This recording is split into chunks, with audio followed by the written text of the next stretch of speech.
Greetings,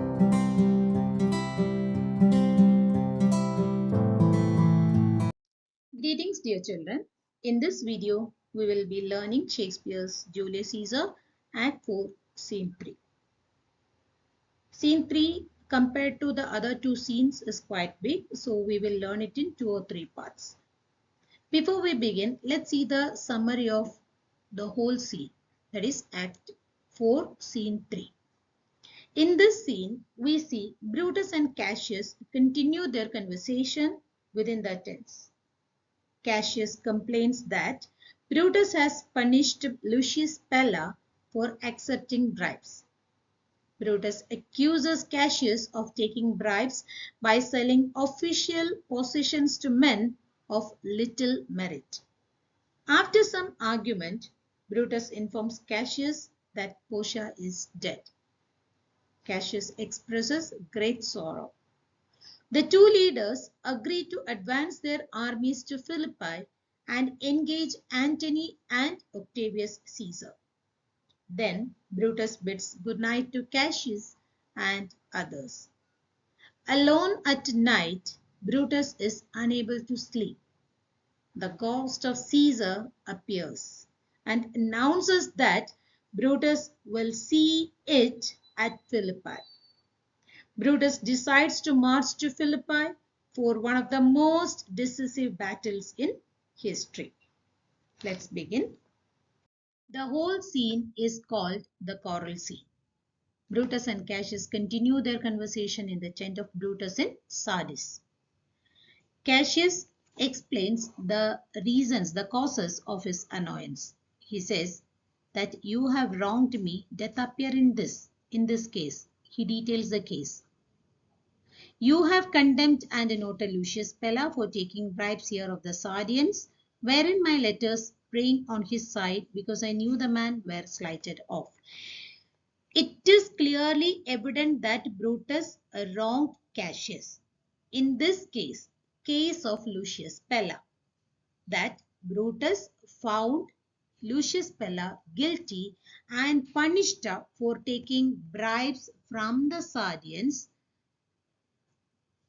So Cassius, what did he do?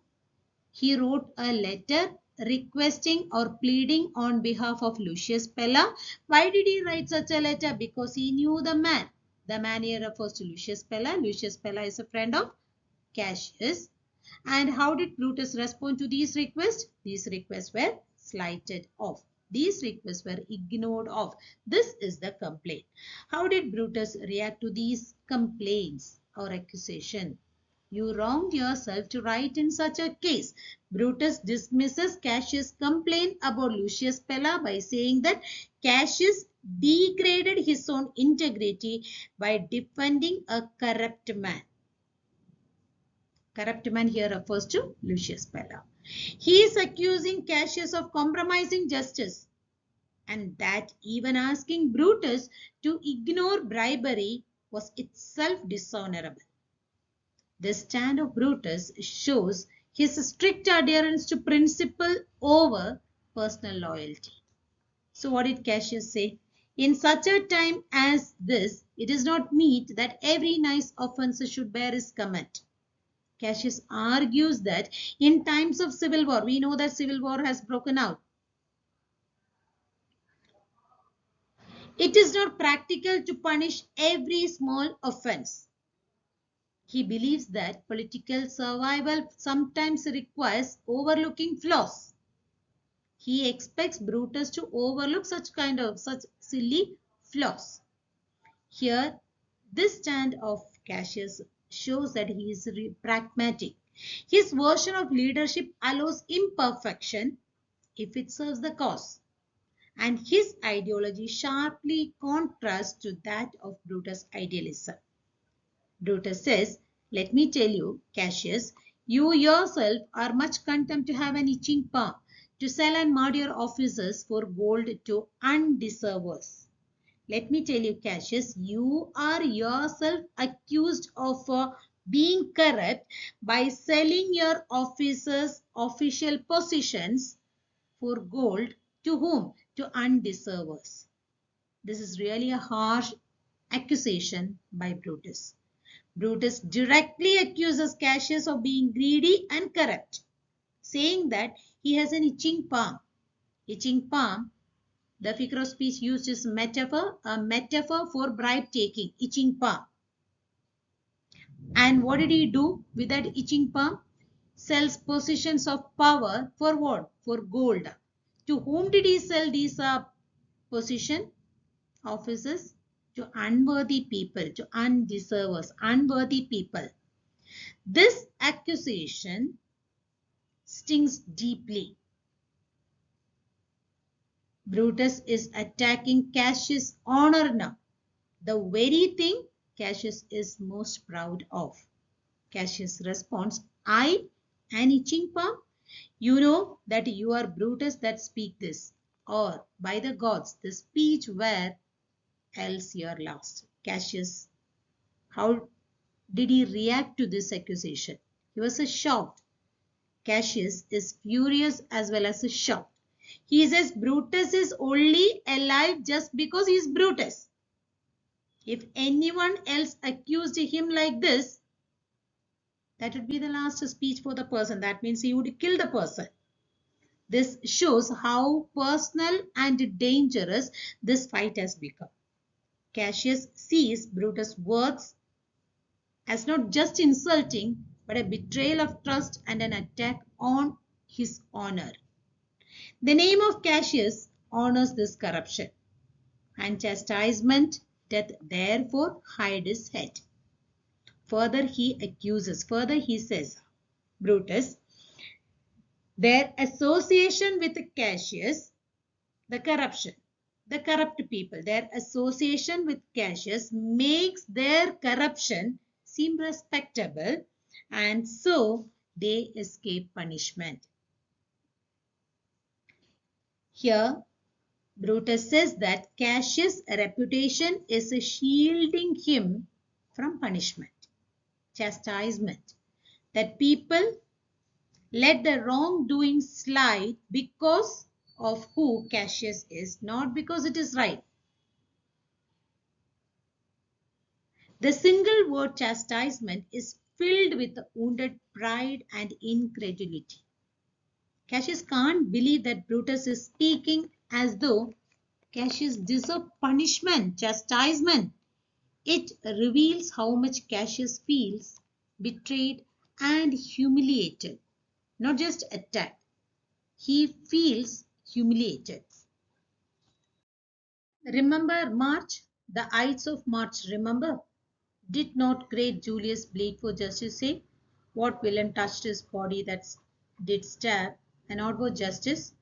What shall one of us that struck the foremost man of all this world, but not supporting robbers, shall we now contaminate our fingers with base bribes, and sell the mighty space of our large honors for so much trash as may be grasped thus? I had rather be a dog and bathe the moon than such a Roman.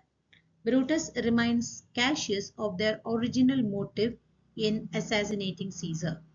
He reminded the Ides of March, did not great Julius bleed for justice' sake? Didn't great Caesar die for the sake of justice? The first question.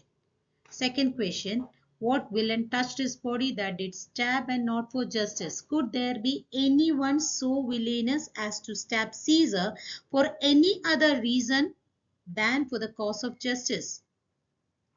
So we assassinated Caesar for the sake of justice. And the same people shall one of us that struck the foremost man, here refers to Caesar, of all this world. Why did we assassinate Caesar? But for supporting robbers, for encouraging the robbers instead of punishing them, Caesar supported, and shall we now contaminate, soil our fingers with what? Base bribes, and sell the official post, the space of our large honors, for what? So much trash as may be grasped thus. He must be showing his hand like this. clenching his hand. For so much rubbish as may be grass, for this we have to soil our hands. With the same hands we did strike the foremost man, should we soil our hands? I would rather be, what does he prefer here? He would rather be a dog and bathe the moon than such a man. He would rather be a howling street dog barking at the moon, so worthless and wild, than be a Roman who has abandoned virtues, lost virtues. Cassius was reminded by Brutus that they killed Caesar for enabling corruption. And now Cassius is enabling the same kind of corruption through bribes. Here the tone of Brutus is indignant and disgusted. He is clearly feeling morally isolated. Cassius says, Brutus, bait not me. I will not endure it. You forget yourself to hedge me in. I am a soldier. I, older in practice, abler than yourself to make condition. Cassius feels insulted and threatened. Bait not me means don't provoke me.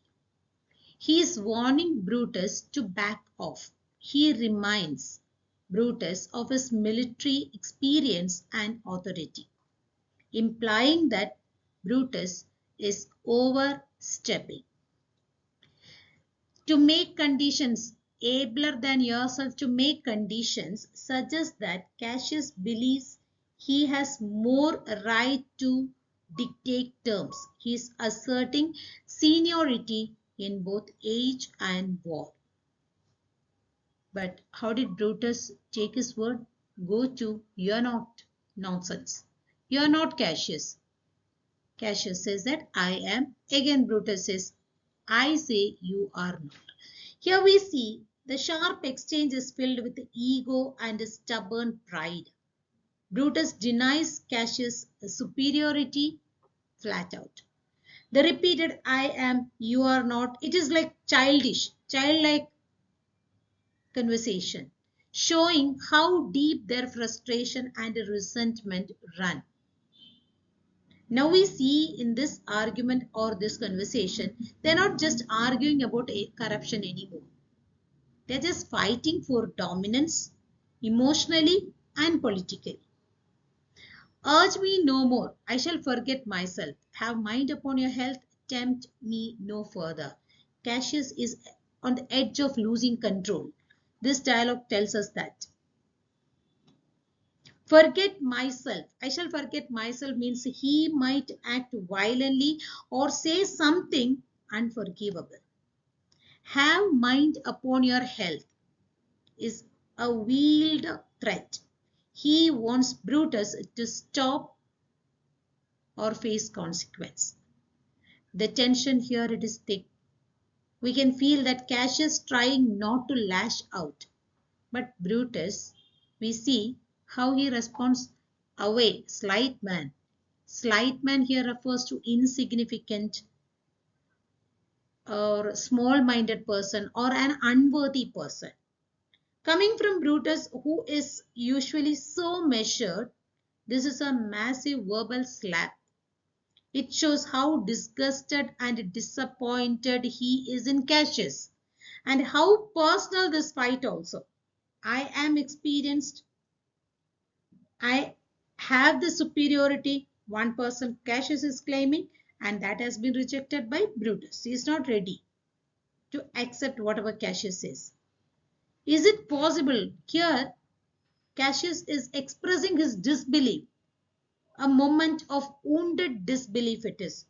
He couldn't believe that Brutus, a man he trusted and fought beside, is belittling him like this. His pride is deeply wounded. So is his heart. Is it possible? This line is packed with emotional weight. How is it possible that Brutus can speak like this?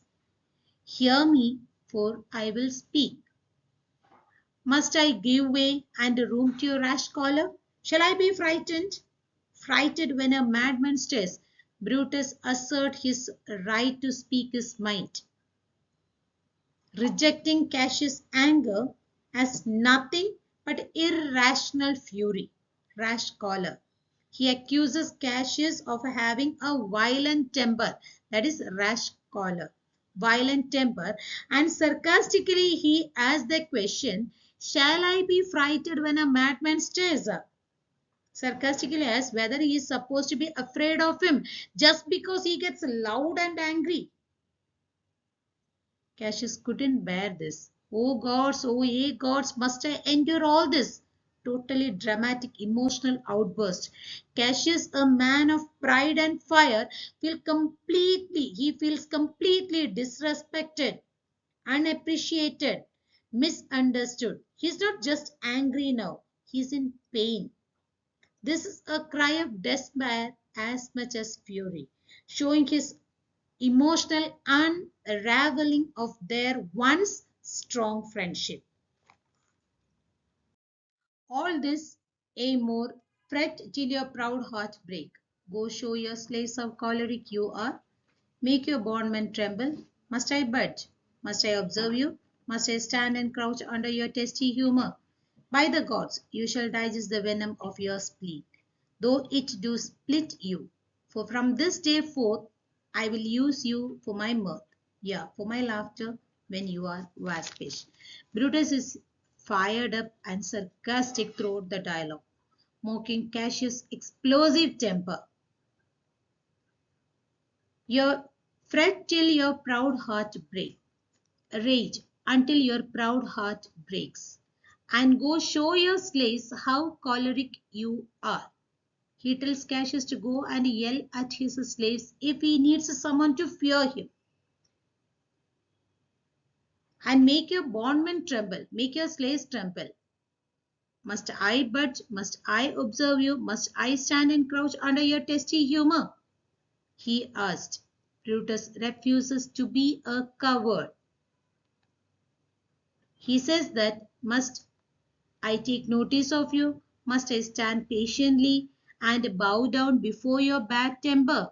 Crouch before your bad temper? By the gods, he says, you shall digest the venom of your spleen. The phrase venom of your spleen refers to the bitterness and rage. You must, declares that Cassius can stew in his anger alone. Even if it destroys him, though it do split you, even if it destroys him, he can stew in his anger alone. From this day forth, how he is going to consider Cassius. Brutus is going to consider Cassius. He will use him for his entertainment, for his mirth and laughter, whenever he behaves waspish. This statement, the last two lines, Brutus will use Cassius for his mirth, for his laughter, when Cassius is waspish. This is deeply a cutting remark. Brutus says that he will start laughing at Cassius' outburst from now on. Calling him waspish means easily irritated and stingy.